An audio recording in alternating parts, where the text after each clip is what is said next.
Welcome back to the Future of Money Virtual Summit. My name is Richard Tabinger, and I'm the CEO of Conscious Marketer and the co-producer for the event.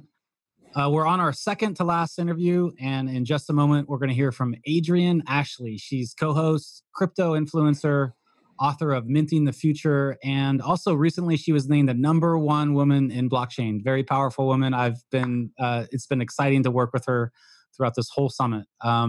We want to give a quick shout out to some of our sponsors: Choose Yourself Financial, Digital Currency Index, and Totally Crypto. If you haven't signed up for the Totally Crypto Facebook group, go to Facebook, sign up for Totally Crypto. You have to be admitted in, but make sure you get in there.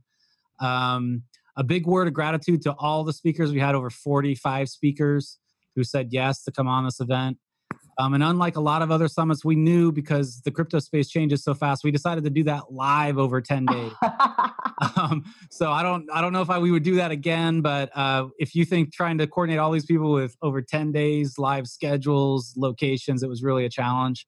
So thanks to the amazing summit team, Ryan, Sarah, Erica, Stefan, Letitia, everybody else. It takes a village to run a large summit, and that's definitely the case. Roger, thank you so much. Roger Bryan, John Tarr, Adrienne, Ashley, you guys have been incredible hosts. I've just been amazed with the work that you've done. And lastly, I want to thank all the viewers who've shared this, who've shown up. This event wouldn't exist without you. These types of summits are really amazing vehicles for movements, for change. They're a huge service to the world. And I think in this space that it's emerging right now, if you couldn't get this information and you couldn't talk to these people, and they're literally sharing some of their greatest insights and speakers. So I've just been blown away by that. So we hope you've really enjoyed it.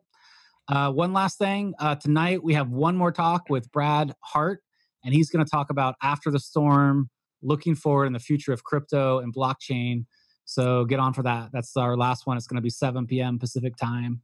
Now I'm going to pass this over to, I'm going to use the word esteemed again. You've earned it, John. Yes, thanks. John Tarr, and co-host, founder of Totally Crypto, for today's interview. Take it away, John. All right. Welcome back, everybody. It's John Tarr, and it only took me 8 days to become esteemed.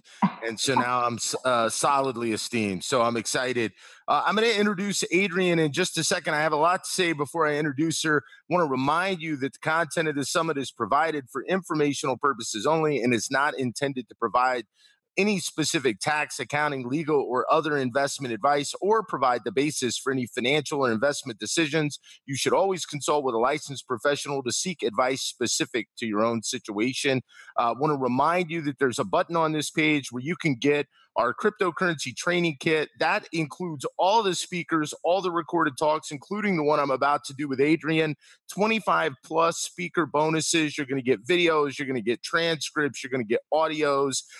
It's unbelievable. I mean, some of these interviews that I have been watching and I've been participating in have just really blown my mind, and I'm humbled to be speaking with such intelligent people. So remember, the last day of the summit's today. You can get this for $297, so do that. Let me introduce Adrienne. I'm going to read her bio, and then I'm going to tell you how this whole thing came to be. So Adrienne was recently named on the top 45 over 45, award-winning filmmaker and tech entrepreneur. She's used to transforming herself and others into riveting on-screen characters, certainly high energy. As a startup advisor, she uses her well-honed techniques to transform everyday entrepreneurs into wildly successful business celebrities. As a mentor to CEOs worldwide, she's directly responsible for adding significant revenue to her clients' bottom line in industries such as healthcare, finance, food, and travel, as well as her dedicated focus to elevate women to the C-suite.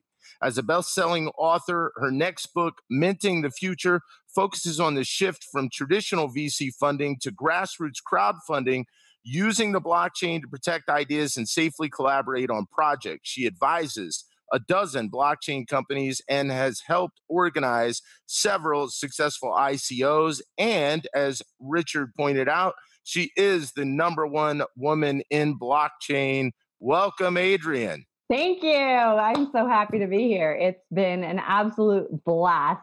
I get the sleep deprivation. Even on my end, I can't even imagine how Richard and the team are handling it. Oh my goodness, they're amazing. The team is amazing. I could talk about them for an hour, but we want to talk about you. Let me tell everybody how this came about real quick, and then I'm going to ask you Sure. the question we've been asking all the speakers. So, Okay. Richard wanted to produce a summit, our producer Richard, and he came to me. He said, "I want to produce a summit." And Roger Bryan and I are like, "Yeah, let's go." He's like, "But here's the thing. Like, we need a female to be a host too. So you guys can host, but we need a female." And I'm like, what females do I know in crypto? I don't know any. So I reached out to Sarah, our operations manager, and I said, Sarah, who do you know that is female in blockchain? We need another host. And it can't be you because you have to like work, like you have to do it. So you can't do it, although she would have been a fabulous host. And she's like, said, well, how about my friend Adrian? And she sent me over your stuff, and I'm like, sold, I'm in. At that time, I had zero idea how connected you were in this space. I did not know that. I just thought, like, you're great on camera and you'd be cool to And I co-host. can talk. Yeah, you can talk. That's for sure. So that is a fact. So I'm so excited that you decided to participate with us, and that's how it came about. It was amazing. Well, Sarah's one of the few people in the world who can just volunteer me for stuff. She's like, I'm doing operations for this summit, and these guys are awesome. You'll love them. She knows I have a no assholes, no douchebags policy. Right? So she's really clear on that. And she's one of the few people that I would trust to like just volunteer me for something. And I'm like, okay, where am I going? When am I showing up? And she's like, you got to do the summit. I'm like, okay.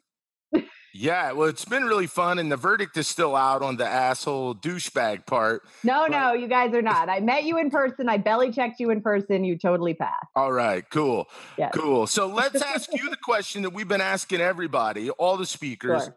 And this is significant because you're the number one woman in blockchain. How do you think cryptocurrency and blockchain are going to influence the future of money in the world? So here's where we stand right now is we have 7 families running world banks, and we have central controls.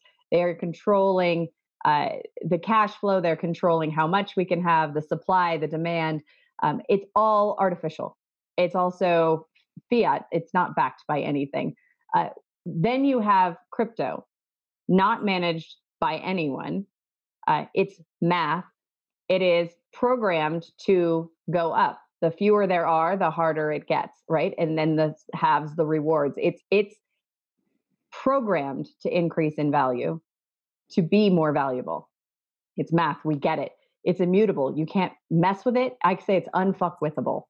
And I trust that more than someone who campaigns and says, we're going to have finance reform. Well, we live in a global society, so having all of these country borders and the laws that just go country to country, I think we are going to move to a place where many of us say, you know what, I want to be a global citizen, and that's what I really want. Is I want citizenship in Earth, not just in a particular country. And what is the monetary system going to be for that?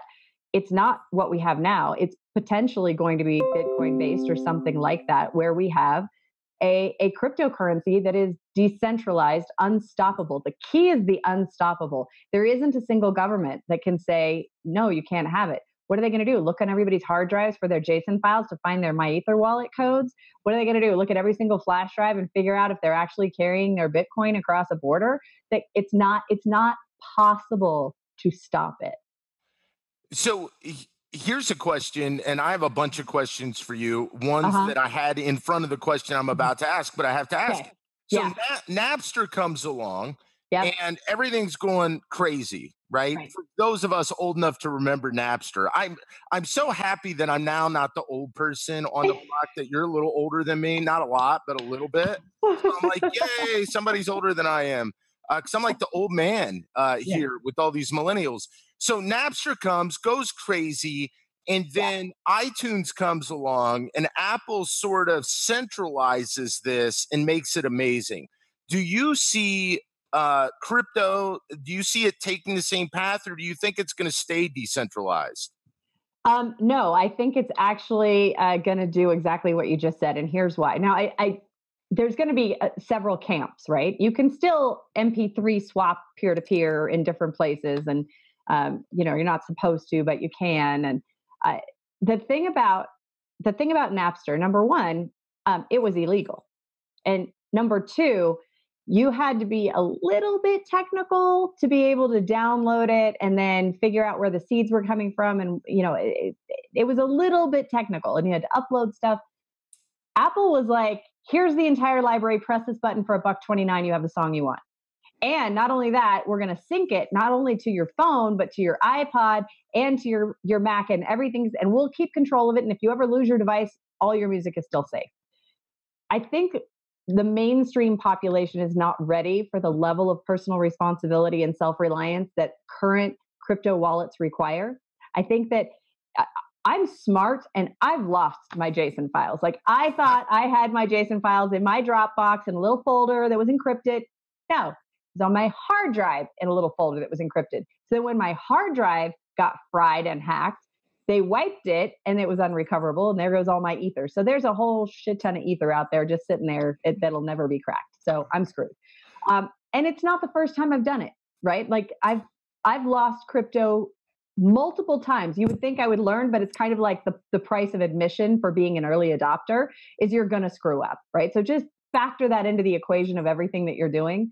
I have some things on exchanges. I have some things on hardware. Now I'm a hardware wallet diehard. I'm like, if I misplace it, I have seeds in a safety deposit box. I can recover it. But it's hard, and you don't have people thinking about, well, I'm in charge of my money. No, my bank has my money, so therefore they're in charge. Therefore, somebody can save me. And I think, unfortunately, society is at that place where they need somebody to save them. I would like to move us more towards peer-to-peer and self-reliance, but I don't know how long that's going to take. Yeah. Okay. Well, and that's interesting because I have a question about that coming up in just a second. So we'll dive into that a little deeper. But I want to know, how did you get involved in cryptocurrency? I mean, like, say, we're old. We're old. Yeah, we're so old. So how did you get involved? Okay. So way back. In 1999, I did a whole Y2K project, reprogramming everything so computers wouldn't explode at midnight. And then I moved ahead, and I was working on a project where I was doing online banking, where banking first started. And I was doing all the penetration studies to see how much money I could steal out of the banks, which was always everything, which pissed off the developers because our bonus pool was based on how much I could steal, and how much I couldn't steal. That was how the split was, and I always got it all. It's not that secure. They build it to do what it's supposed to do. They don't build it to protect against what it's not supposed to do. And I would always figure out how to make it do what I wanted without that. Anyway, so I've been in technology for a really, really, really, really long time. And then in 2009, I was doing consulting for startups. And this guy goes, well, can I pay you in Bitcoin? And I'm like, okay. Like, it's an hour of my time. What do I care, right? If I could find that now, I would never have to work again. And I could fund every single movie and TV show that I have in my development lineup right now. And that would be awesome. So I have all of my hard drives, and we're still looking for it.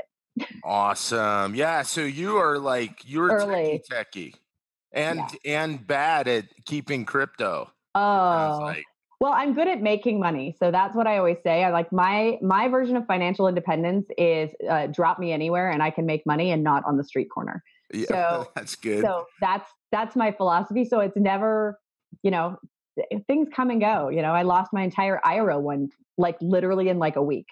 It just wiped out. And I was like, can I write that off? They said, no, because you never paid taxes on it. I'm like, can I pay taxes on it and then write it off and take freaking loss? And they were like, no. Like that seems wrong to me somehow. Yeah. I could lose all that money and not be able to write it off. Well, it's not real, right? It was real. I earned it. It was real. I hear you. So you touched on this for a second. You're very libertarian in nature. So you're libertarian, you're self-reliant, and you kind of touched on this, where people need a little security. So do you feel like mass adoption of cryptocurrency, do you feel like it's a long way off because of that? I don't. I think you hit the nail on the head when you were talking about Napster, and what people realized was we don't need the audio quality that we were getting on records and then we're getting on these high fidelity tapes and all that, we can't tell, right? An MP3 is compressed. It's got heads and tails chopped off. It's, it's a much smaller file. We don't care. Like we just want to listen to the music, and we can't tell that it doesn't sound exactly like the other thing because we can't, right? So there is an opportunity for a mainstream centralized, maybe Amazon, maybe Microsoft, maybe Google. They're all working on it. And, Google already owns my life. So I have no secrets from Google. I probably have no secrets from Apple either.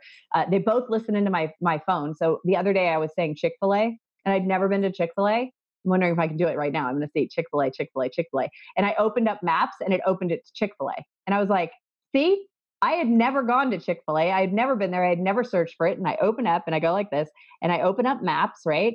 And I go like this, and here's the map, Google Maps. And it literally went, oh, do you want to go to Chick-fil-A? It didn't do it this time. It said, did I want to go to work? But it said Chick-fil-A. And I was like, you're freaking listening to me, right? So there's this level of oversight that we have in our everyday lives through technology that I think it's kind of like the Jetsons, where it does make our life easier. It does make it easier to just navigate the world and get things done. And I'm happy about that. And I love that. At the same time, I do have a whole privacy sector where, it's in a black box, and Apple and Google don't know about it. And it's an entirely different piece. But it takes a lot of effort to keep things private, anonymous, and off of the tracking pools. Yeah. I think that's really interesting. You should go to Chick-fil-A, by the way. It is badass. I did that day. I went to Chick-fil-A that day for the first time, and I was like, seriously, this is fast food? I was really surprised. It's super good. I have a friend of mine who's in internet security, real high level, and he's just paranoid as all hell about all this stuff. And I'm like, dude, I wouldn't even get out of bed if I was, if I'm thinking about this stuff all day. So I think some semblance of ignorance is bliss, but I think people would be really kind of freaked out if they knew how much information these companies are grabbing. Okay. Yes. And at the same time, so my ethical stance is I don't do anything that I would not be willing to have plastered on the front of the National Enquirer at the Safeway checkout line, that's the grocery store, with my mother and my child in line with me. So that's just my basic ethics right there. And I've gotten to the point where I'm like, okay, if somebody photographed all my sex toys and posted them, I'm like, oh, that's my favorite. There's just, I don't have a lot of secrets because there's no such thing as privacy, right? So I just live my life in a way where I can defend every action. Yeah. So here's, and that's hard. Well, I think that's a great policy to have. Right. It makes your life easier, right? It does. When you think like that. Yeah. So here's a question, and so you're on television too and different things, and you kind of have to be like that. Otherwise that inauthenticness is going to come through, right? If you're not being real. Right. But kind of on another subject a little bit, you talked about privacy. That's a big reason that people like cryptocurrency is because of the privacy, but then on the other side of that is the transparency. How many people really understand the privacy aspect, do you think? I mean, how many people do you does your mom realize it's not private? Oh, my mom realizes there's no such thing as privacy. I've explained that to her. Okay. And a lot of people think they have privacy. They're like, no, I set this to this. And, like this whole Facebook debacle, let's just look at that for a moment. 10 years ago, when I joined Facebook, everything was defaulted to only your friends, right? You had to expand it to your friends of friends or public. I'm a public figure. You're limited to 5,000 friends on Facebook. I've been pushing that hard limit on Facebook for like the last 9.5 years. So, because I came from MySpace where I had like 15,000 friends. So it's been a constant struggle for me. So I set my settings to completely wide open. Anybody can comment, anybody can see it. That's how I solved that problem. But most people don't realize, and they didn't realize like what happened with Randy Zuckerberg, where she posted a photo just to her friends and somebody screen captured it and shared it publicly, right? And that's not how Facebook was intended. But of course, in this society, there's really no such thing as privacy because you can always screen capture. Somebody can always capture the text message that you just said. They can go back and get the text message that they can go back and get the Snapchat of the dick pic that you just sent, by just renaming the file extension back to a JPEG. I mean, there's so many things that people don't understand about privacy, and they have to just understand, do not send anything, do not originate anything digitally that you do not want to live forever. There is a quote that I did, and I want to say it was on a bulletin board in 88, 80, no, maybe it was 91-ish, long time ago, right? Yeah. And it is now forever memorialized because this guy it was the middle of a flame war. And he said something and I said, whatever isn't racist. That's a discrimination based on something. I said, you know what? I might've gotten that wrong. Can you go check your KKK handbook? Because he was a douchebag. Anyway, it's now memorialized in some book or something of like the best quotes on the bulletin boards. And I'm like, it literally everything you've ever said is still there. Yeah. I mean, this is what I need people to understand. There is no go backsies on social media. I mean, the fact that Mike Tyson, one of his first tweets was talking about he made Robin Givens fillet the dog. And I'm like, and you wonder why people hate you. It's shit like that you say, right? And he deleted it. And I'm like, somebody better fucking have screenshot that because I should have before I told him that's why people hate you. Yeah. But you know what I mean? Like nothing is ever deleted. Nothing is ever deleted. I know. And that's my whole thing is, you have to live your life in such a way that you're okay with everything that you do. And this whole concept of secrets and privacy, this is what Washington, D.C. is afraid of. Okay. You want to talk about people who have secret lives? Go to Capitol Hill. Yeah. Well, I think that's something interesting. I want to ask you a question, but let's just go with this for a second. So one of the things people are afraid of publicly, right, in the United States, now I'm sure that this is the way it is all over the world, but I'm just speaking of the US because I'm here and I'm in it. Yeah. They're afraid of what is the government doing that I don't know about? How much money are they printing? What are they doing? What's their agenda? And blockchain really can sort of, it's transparent. It's very transparent. I mean, remember, Satoshi's white paper came out a month after the crash in 2008. And it's not like we didn't see it coming. I mean, I totally saw it coming. I was working in the mortgage industry before that. And I told the family, and I said, look, Lehman Brothers is too leveraged. They're doing 520 credit score, signature only, 100% financing deals. That's an 80% risk of foreclosure. And yet somehow Standard & Poor's rated them an A. Are you shitting me? They should have been a D. Those should have been a D. And they were heavily in it. And Washington Mutual was heavily in it and all this stuff. And I saw it coming.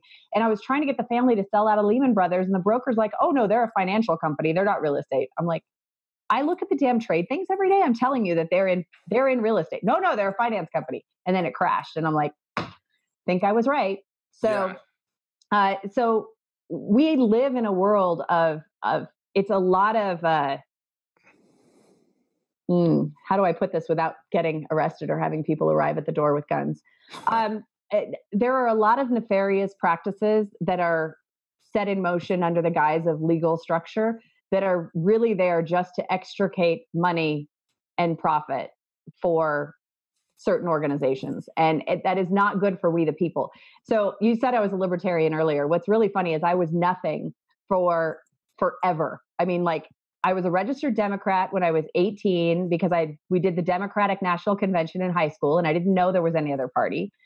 They do that on purpose, by the way, in high school. I think that's really funny.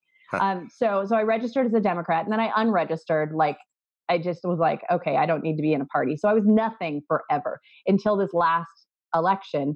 I lived in Nevada, and we have caucuses, and you had to actually be a member of a party to caucus. So I had to register as a Democrat so I could caucus for Bernie. So I was a Bernie delegate, but the cycle before that, or 2 cycles before that, I was a Ron Paul diehard, like would take a bullet for that man. Probably would still take a bullet for that man. Met his son, not my president. Ironically, and then we'll move on. You couldn't be more polar than Bernie and Ron Paul. How awesome. No, you can't. No, here's why.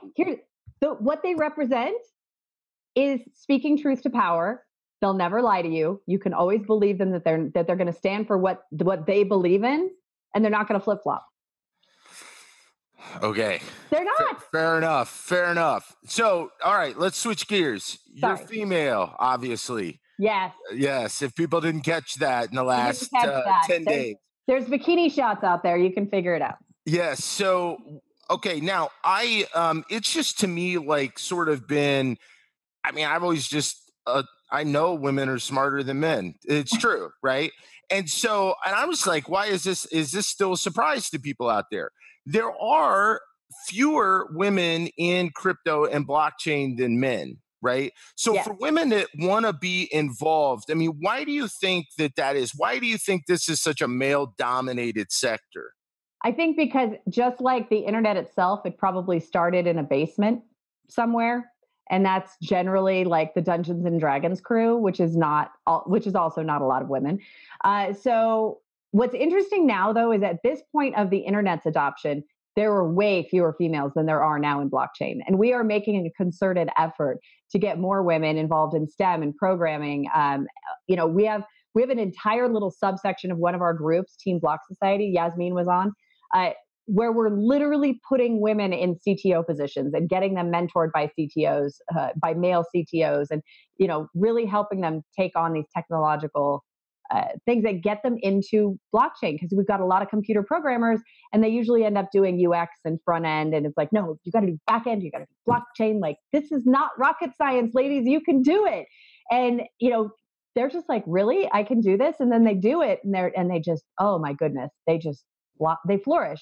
And I hate to say that women are smarter than men, because I don't prescribe to that gender differentiation. However, I will tell you one thing, statistically speaking, that women CEOs will outperform male CEOs when it comes to ROI for VCs. And why the VCs are not giving women more money seems to be financial suicide. Because if they just took 50% of their budget and said, these are the ladies, these are the men, toe to toe, we would triple outperform.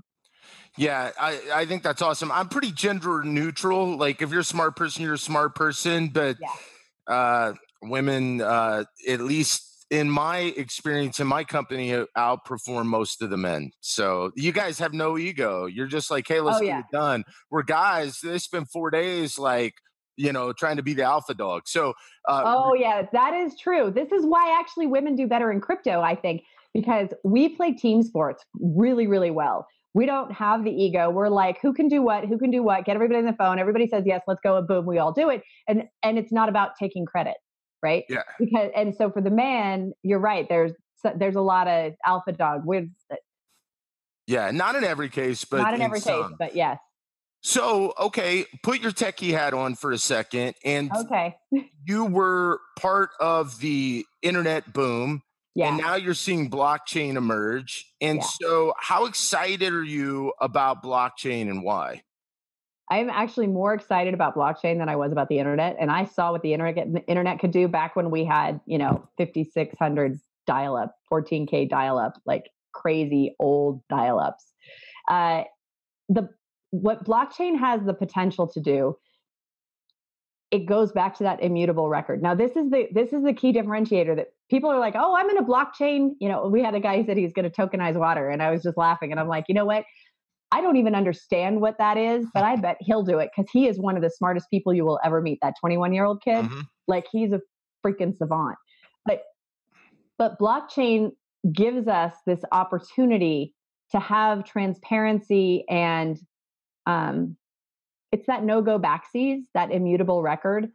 And that's what we're missing. Like, we need it in voting. We need it in healthcare. What happens when, think about it this way, okay? So no matter what your political persuasion, if healthcare was free and everybody stayed healthy, that would actually be great for society, right? Now, the question is, who's going to pay for it?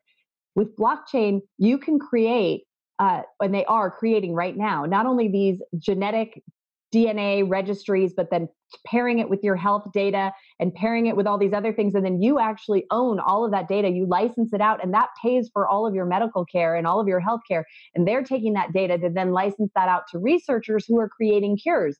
And it's the most amazing thing, because healthcare will cost less when we get sick less, but we're not going to get sick less until we try and maybe throttle back some of those major profit margins in the big pharma, but big pharma is not going to go along with that. And so the only way we're going to do that is in a decentralized manner where we, the people, come together and decide that we want to own our data. It's crazy business, right? So talking about taking back the power for even simple things like healthcare, right? Like I don't have a lot of secrets, right? Like whatever, right? You post whatever you want. It's like, okay. And so that's a key thing right there, right? And so people are like, oh, I don't want anybody to have my health records. It's like, do you not realize that you already have your health records being sold, in bundled, semi-anonymized format to all these researchers, and the hospitals are making the money on that, right? Like other people are profiting from your data already. And it's the same thing with Facebook. Back when we first started, like I could target anybody. My first book was Every Single Girl's Guide to Her Future Husband's Last Divorce. And that book, I was able to target engaged women over 35. And based on that, I was able to become the #1 marriage book in America for 3 years running. And that was just a simple little target, right? And New York was like the best one because they are like all about prenups and they love the drawings. Yeah, here's one. Yeah, that's a great point. And let's talk about Venezuela's ICO, because you mentioned voting. And I think what you just said is fascinating. It triggered something for me. So if voting happens on the blockchain and it is on this immutable ledger, no more election fraud anywhere. So this. Yes, and. Go ahead. Okay. We have a debate. Okay. So we have multiple issues with election fraud at the moment. Number one, we have dead people voting. Number two, we have legitimate people who are being denied access to vote. Number three, they're saying that voter ID is actually racist when we could just make it free, right? If the problem is that people don't have $12 to get an ID, how about we don't charge them $12 to get an ID? How about we create a grant fund, and anybody who needs a grant and can't pay $12, it just gets paid for and we call it good.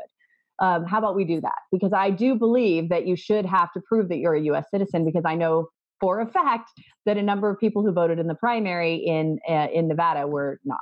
So there we go. There's lots of things like that. However, our founding fathers had a couple of really good ideas. Number one, people do not like the Electoral College. I think it's brilliant because it means you cannot just hit New York and Los Angeles and win the popular vote and call it good. You have to go to every single state in order to win. You have to be strategic. You can't leave out those little states because some of them are very important.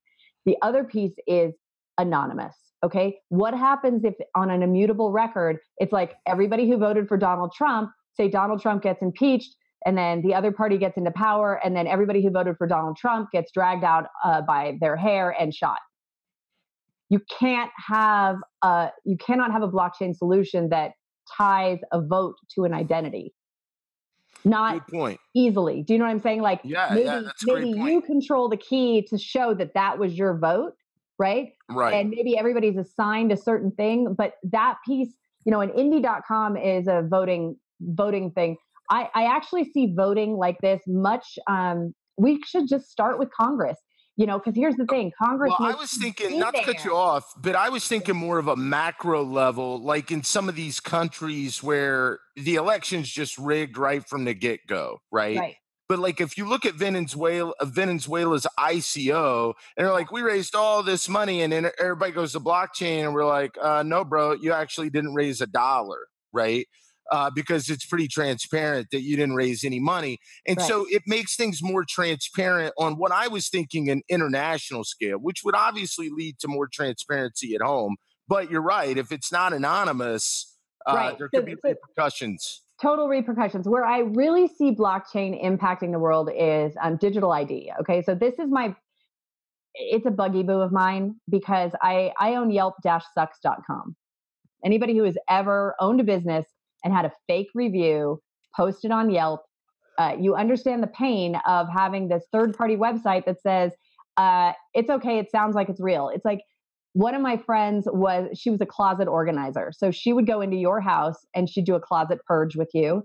And then it is your house. The review said, I only went in because I liked the outfit in the window, but the owner was so rude. I'm like, there's no retail shop for this. How could you possibly say this is a legitimate review? And they wouldn't take it down. So and also, and it's anonymous reviews, right? So sites like Creditify are going to completely take that out. No more anonymous. You have to stand by your words. That's a key piece that I think if we're going to get crypto adoption globally, people are going to have to go back to my word is my bond, my handshake is a contract, and I stand by what I said, right? So that's a social construct that we're going to have to change first before we can get the rest of the adoption. But for elections, they're doing it right now in Syria, or not Syria because they fled Syria. A beacon of democracy. Right. Well, the whole story behind Syria, it's the darn Qatar pipeline that they want to go through. So we, the United States, have to help with regime change so they can have their pipeline. But in what are the camps? Refugee camps. Mm-hmm. There's a way to use blockchain, create digital ID, and really get these people the resources that they need, let them earn money, have a way to keep it, track it, and move them more quickly into a transition into a more permanent place than just a refugee camp, because that's not solving a problem to have this many millions of people in refugee camps. That's not working. Yeah.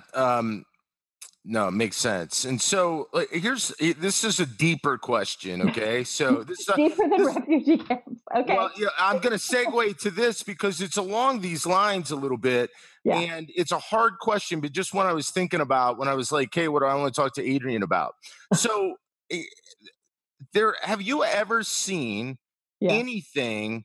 And let me, after I ask the question, I'm going to give a background on how I came up with it. Can you point me to one thing that is decentralized that actually works? And here's what I mean by that. So we're human beings, right? And so we're emotional and we're all these kind of creatures. And Henry Ford said, if I'd have sold people what they wanted, I'd have given them faster horses, right? So we don't really even know what we want. Right. And so can we be trusted with a technology that is decentralized from leadership? What's your thought on that? Yes, I think yes and no. Do I? Yes, if you've seen PIVX, I find that remarkable. There's only 21 masternodes. So when you say decentralized, it's not very decentralized. Digibyte has been around for 4+ years, 5 years, and they are the number one secure top. And why it's only fluctuating between 3 and 9 cents, I'll never know, because it's actually a really awesome technology and the most secure blockchain. People should be building on it. But and that is also decentralized. So Swarm City is also another decentralized holacracy. So it's rings upon rings, of people. And you can make it work if you have the rules in place. But really, when you're setting up the blockchain in the first place, or you're setting up the organization and the tokenomics, you have to account for all of those different facets of what happens with leadership and how do you vote and what happens when this happens and what if this person takes over this, and if you're doing proof of stake, what if this person owns 55% of all the tokens? Do they just get to willy-nilly say whatever they want? It's like you have to think of all that when you're developing it. So yes, it's absolutely possible. And I know Zappos actually moved to a holacracy. And this is a physical corporation. And they gave everybody severance who wanted to leave. And it's been functioning as a holacracy for 2 years. So yes, not necessarily decentralized, but the same idea. You're muted. Okay, cool. So thank you for that. And that's why I asked you that question, because I thought you might know. Being interested in this space. So, okay, now let's talk about, along those lines, what projects do you dig right now? What, and you can talk about them on a macro level. You don't have to identify certain coins or companies, but what are you liking on a macro level that's coming down the pike? I love, and I can't remember the name of it. It's going to kill. I just moved, just to give you a little background here. I just moved. I'm still in boxes. I had all these cards from people that I met at the conference, the last 7 conferences I spoke at, and I cannot find my cards anywhere. So I was going to pull them and be like, I like this one. This is cool, right? So pretty much, I love the medical and the healthcare stuff, because I think now that we've decoded the human genome, now that we've added artificial intelligence to it, we have these blockchain companies that are doing healthcare, that are doing AI healthcare, where the AI is like almost the doctor, and a real doctor is like, yep, that's right. And they're making better diagnosis because they're taking in all of the information, not just the surface level information. It's like the entirety of their health record along with everything else, and they're coming to better diagnosis. I think that is going to be the future of healthcare. Like, I use video medicine right now. I don't want to go to the doctor. I dial up my army doc, and anywhere in the world that I am, I can get my prescription. And I'm my own doctor. I mean, I generally know what's wrong with me. So that makes it easier. But I think healthcare things are going to be amazing on the blockchain, and that's truly what's going to change the world. I have a dating app that I think will potentially get so much adoption that people won't realize they're actually using a blockchain application. They're like, I'm using an app and it gets me laid, and that works, right? So I think that's going to be pretty popular. I think that we've got some. I think that the supply chain piece, this is the not sexy whatsoever piece, is really going to be a perfect example of why blockchain rocks.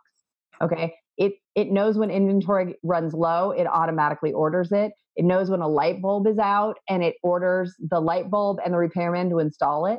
Like, all of these things can be run on smart contracts, can be run on blockchain, and we don't have to have, this endless paperwork.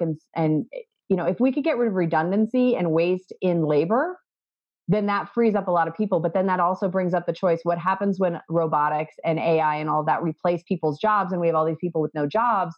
And that's when it's like, well, okay, everybody who majored in art that hasn't been able to make money for the last 50 years, guess what? Now the only thing AI can't do is what you can do in your brain with art. So really, major in computer science or major in art. Yeah, there you go. Awesome. Right? And shameless plug for the cryptocurrency training kit. Yes. One of the things, because what you just said there is supply chain, and now it's about the 5th time that I've heard it. Yeah. And I've made lots of money by not being very smart.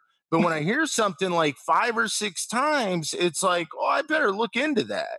Yeah. So if you haven't gotten these trainings yet, and this is why you want to go through all these speakers, because you're going to hear things like protocol, supply chain, all this different stuff. And you're going to be like, oh, it's going to cause you to start thinking. Yeah. And that's the other piece of it, is that, I've been chained to this desk pretty much, except for my one little trip. And then I was still chained to the laptop. But I didn't get to see everybody. And I have to go back myself and watch everything. I mean, it's a time commitment, but the amount of information that was delivered on this summit it's pivotal. I mean, if you don't know anything, you definitely need to. If you think you know everything, you are going to learn something new. I guarantee it. If you go through this and then the training programs that everybody have, and yes, it's a lot of, you'll know more than 99.8% of the public on blockchain and cryptocurrency, without a doubt. Without a doubt. And that's crucial. I mean, you always want to be on the bleeding edge. That's where I live, and it's kind of fun here. There were a couple of guys, not to hijack the interview, but Fred Thiel, your friend. My friend, Yeah, there were a couple of things, because you were traveling, and so I had the honor of interviewing Fred, and it was fantastic. Yeah. And I had to stop a couple of times because what he said blew my mind so much. I just had to stop for a minute. I couldn't even respond. I know. It's just like he's thinking on a level up here, and I'm still down here trying to catch up. Yeah. He was pretty amazing. Well, that's why I was trying to get Lauren Slade on. We couldn't make the timing work, but she's the co-founder of Swarm City and also my co-founder for Lolly. She is one of the most brilliant women, and she'll do that to you. Like, she'll say something, and all of a sudden your head will just go click, click, click, click. Wait, I need to. Well, I get it. I'm gonna get it. It's just. It's amazing, and a perfect segue to another question I have. You're connected, very connected in this space. I had zero idea. So first of all, public shout out to Adrian, because if it wasn't for your connections, this would not have been possible. And I'm getting a lot of the credit. Like, a bunch of my boys are hitting me up like, I can't believe this amazing lineup. And I'm like, yeah, it wasn't really me. And I saw that. I saw you said that publicly. Thank you. I appreciate it. Yeah, you're welcome. And it's true. And so to somebody, and just like my wife said, well, how does she know all these people? And so how do you know all these people? And if somebody wants to get connected in their industry, what's the best way they can do that? Okay, so how do I know all these people?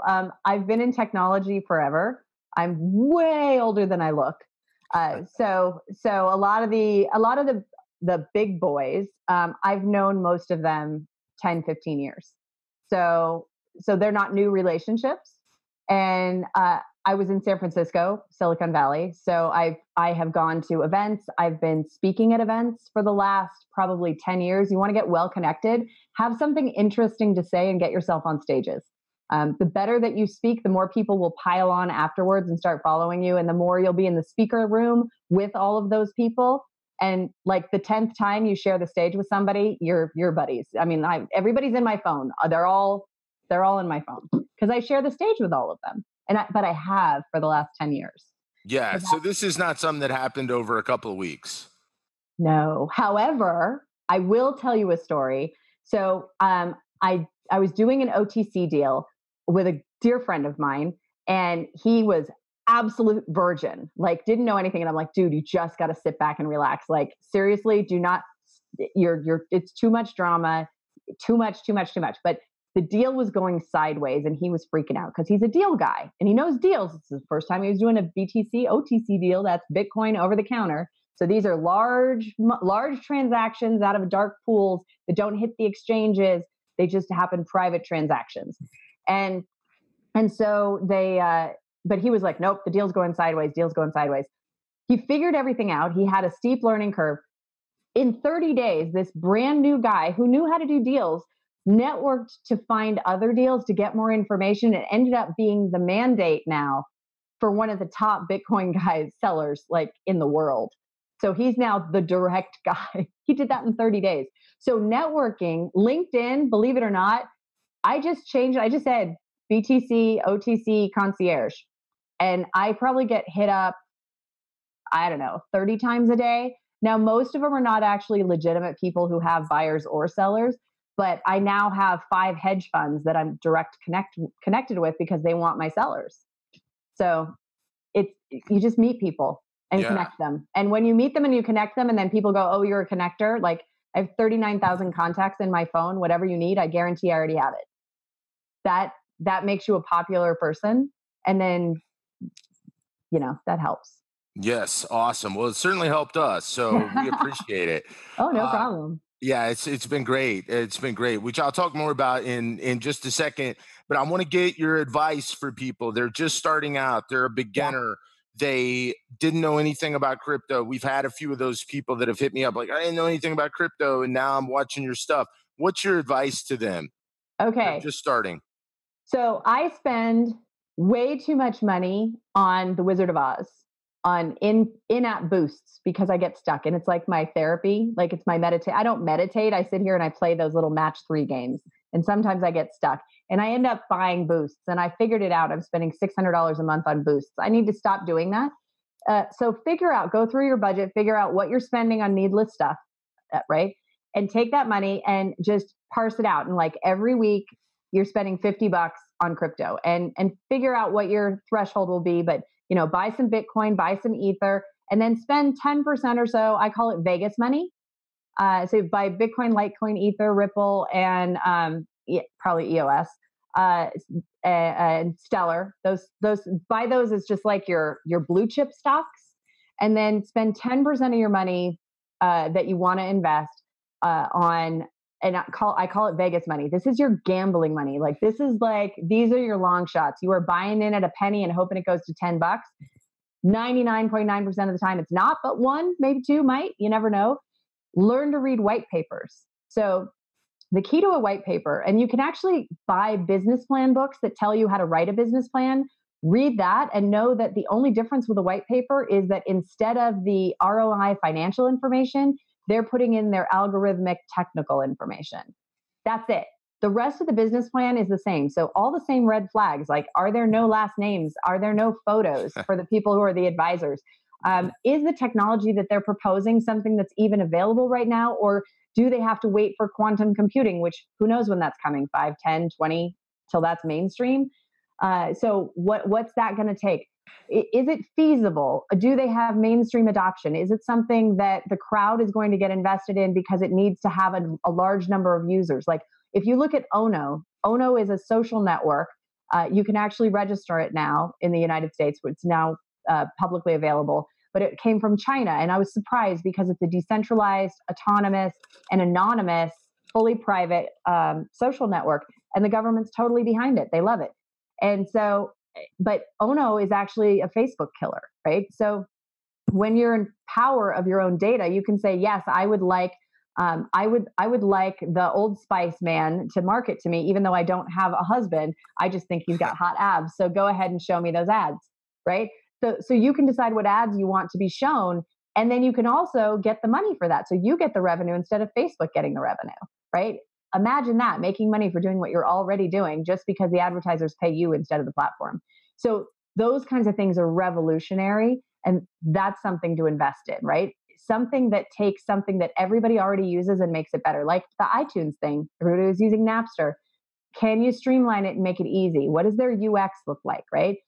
You've got to, when you're reading these white papers and you're looking at the UX, that's the user interface, is it designed for mass adoption? And if so, is it designed for stupid people?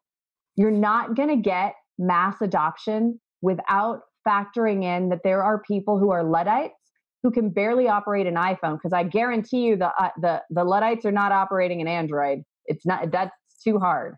Okay. Yeah. An iPhone thinks for you. I have an iPhone. I'm not a Luddite, but I like it to think for me, so I don't have to put my glasses on all the time.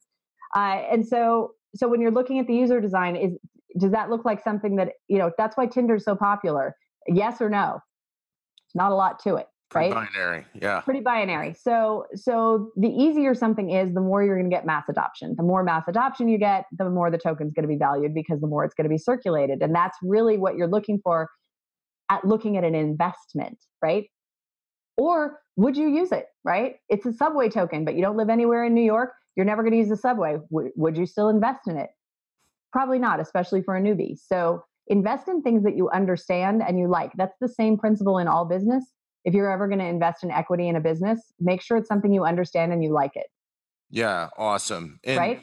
Yeah, no, I think it makes a lot of sense. And I think that when we say that, Altucher said earlier today, James Altucher said, well, you don't have to understand the technology. You just have to understand really the value prop, right? Right. So, and that's exactly it. Would I use it, or would the target market use it? Will there be mass adoption? And then, I think the big problem that I have with this entire thing, and we talked about this with Tim Draper, I came up with this idea of a new certification program for a sophisticated investor, right?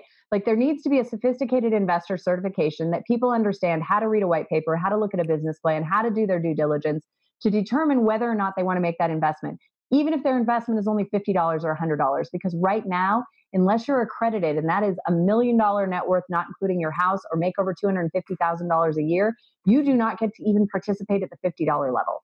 Yeah. And that is making it so that everybody else in all these other countries all over the world, they're the ones who are reaping the benefits from this 1 cent to $10 jump. Because by the time it hits the exchanges, it is $10, right? What is EOS now? $12? I couldn't participate, but I have friends in the SEC. So I really can't break the rules and go VPN to Russia and buy it from there. I can't do that because, again, no, I have no filters, boundaries. Go ahead, look at everything. And I'm going to follow the law. I don't want to go to jail. Yeah. Well, I think a couple of things to point out there. That's a really good point, that these other countries are allowing entry-level investors. And so that potential wealth is going to them. Here's something else, though, that I want people to understand, at least from my perspective. I think that there are, and I had a great idea, which I'll run by you, but I think that there are, don't focus on what you can't do. Focus on, Ethereum, Bitcoin. It's probably cheaper today than it's going to be in 5 years. Maybe. Oh my God. But yes. Most likely, yes. And so get in. Exactly. That was what I was saying, is just $50 a week or whatever your budget is, just keep buying it. I mean, if you want to be a day trader, go get trained by you guys. You guys know how to do that. But if you don't want to be a day trader and you just want to be a very conservative financial investor, you just spend $50 a week and you just buy every week. You buy $50 a week and you just keep buying, and that's your budget. And however much it buys you is however much it buys you, and you just stockpile it and you hodl, right? So There we go. Could you imagine if you would have done that, anybody, just a regular person, $50 a week, and I won't even tell you to forgo your lattes. Keep your lattes. Just Keep figure your out how to get an lattes. extra $50 a week, right? All Right. these guys are like, oh, just get rid of the coffee and get rid of this. And it's like, well, I mean, eventually you have to have something that you like. Imagine putting $50 a week since 2010 into Bitcoin. And it seems like, oh, it was so low then. But guess what? 10 years from now, it's going to be the same thing, right? Okay. So last year in January 2017, I tried to get all my friends in, and I was like, because I'd been in for a while, and I'm like, here's a perfect opportunity. It was the most glorious pyramid Ponzi scheme I'd ever seen. And I was like, okay, you have to get a wallet. It's $100 buy-in. You send that $100 to the person in your upline, and then you get two people to give you $100. You double your money. And it's a pyramid Ponzi scheme. But it comes with education and it has these weekly meetings, and you're going to have people to handhold you and show you how to do it and all this other stuff. So I told all my friends, and I said, it's a pyramid Ponzi scheme, but you would pay $300 for an internet marketing training kit that shows you exactly how to do this. So why not put the $100 in and just get handheld and learn how to do it? So, some of my friends did it. Some of them bought the $100 and then forgot about it. They're happy because it 10x'd. And the other ones, the other ones actually parlayed it a little bit, got some people in it, and, made 15 grand. And they're like, holy crap. They know how to look at a hash. They know how to look at a transaction. They know what a confirmation is because they, you know what I mean? Like they have this they get how it works now because they actually lived through it doing this thing. And I was like, just think of it like a game. You're throwing $100 into play right off the $100 and then just play. Yes. And it was eye-opening how many of my friends who had no idea what Bitcoin was or crypto now are really into it because of that, because they figured it out and they went, this is going to take over the world. And I said, yes. And it's going to hit 10,000 by December. And they went, no, it was less than 1,000. They're like, no way. And I'm like, absolutely. I guarantee it's going to hit 10,000. Hit it in November. They looked at me like I was psychic or something. Hit 20,000 in December. They're like, what the fuck? Like, yeah. Why didn't you tell me to put 500? Right. I'm sorry. Yeah. They were asking me that. And I'm like, well, I didn't tell you not to. I thought that was a great thing that Altshuler said today. It's not volatile when it's going up. Right. To people. I thought that was perfect. Or the perfect one when it hit 10,000 and we're all like, Lambos, right? It hit 20,000 and we're like, we're going to the moon, baby. It goes back to 10,000 and we're like, we're totally broke. Oh my God, we're destitute, looking like asking for change on the side of the street corner. Like, seriously? You were Lambos at 10,000 in November. Yeah. Now January, you're broke? How did that happen? It's the same money. It's pretty interesting. Human emotions are amazing, but we have 2 minutes to close. And so I just had to publicly acknowledge you again. I'm so grateful that you decided to do this with us, and I appreciate you. And you were so amazing on camera and bringing everything that you did and flying to Santa Monica. People don't know about that, to come see us. And so just thank you. We could not have done this without you. And so I'm so grateful. Thank you. I loved it. Sarah was like, do you want to co-host? You don't have to produce anything. You don't have to edit a single recording. You don't have to write anything. You don't have to author a web page, nothing. I'm like, I'm in. Yeah, it was amazing. You just did a wonderful job, and I look forward to doing something else in the future. So, me too. Yeah. Well, thank you. And then thank you for the interview. I think people got a chance to get to know you a little bit better if they didn't. And so I appreciate your insight. The number one woman in blockchain, and we had you for 10 days. So thanks so much. You're very welcome. They can follow me anywhere, ADRYENN, pretty much every platform on earth. All right. Tell them again. ADRYENN is my username pretty much everywhere. All right. Adrienne Ashley, everybody, the number one woman in blockchain and our co-host of this event. So thank you so much. Thanks to everybody for watching. We'll be back here with one more talk in just a bit. So we'll talk to you soon.